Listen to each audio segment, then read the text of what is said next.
Welcome to PM Movie Recaps. Today's pick is a thriller of 2010, Frozen. If you're ready, let's enjoy the video. Childhood friends Dan and Joe along with Dan's girlfriend Parker spend a Sunday afternoon at a New England ski resort.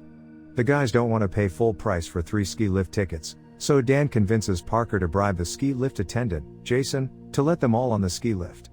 On the way up, the ski lift shuts down, but starts back up again shortly. After spending all afternoon watching Parker fall over herself because she cannot snowboard, the guys are eager to take one last run down the mountain before they go home. They again go to Jason, remind him of the bribe and convince him to let them on the ski lift one last time, even though it's now evening, and Jason tells them that the ski resort decides to close early because a storm is moving in. At this point, the resort is almost deserted. Before the group gets all the way to the top, Jason is called into the boss's office and is replaced by his coworker, Rifkin. As Jason leaves, he tells Rifkin that there are only 3 skiers left and then the ski lift can be shut down.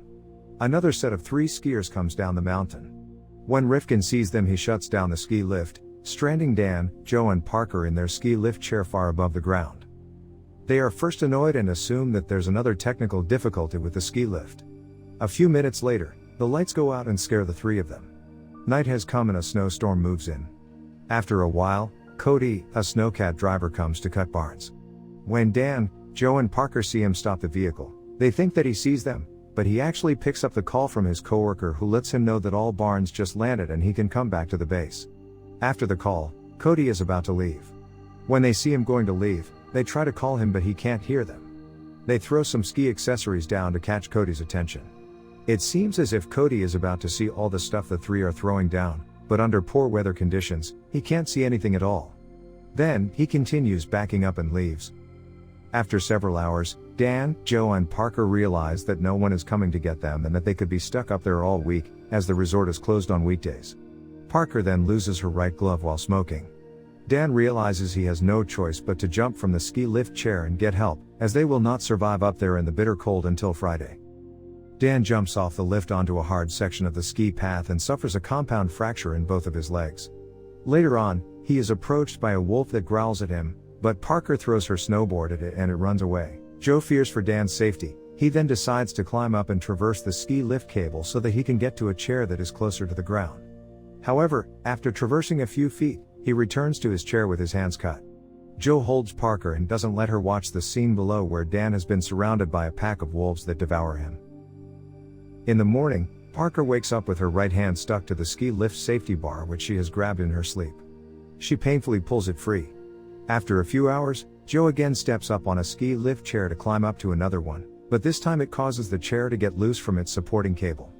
In the end, he traverses the ski lift cable and reaches to the ladder of a support pole to climb down. By the time he steps down on the ground, he gets attacked by a wolf. Joe fights and uses a ski pole stabbing at it. He then slides down the mountain on Parker's snowboard, but is unaware that a pack of wolves is chasing after him. Another night passes and no one has shown up to help Parker. She wakes up in the next morning, but Joe is still not here.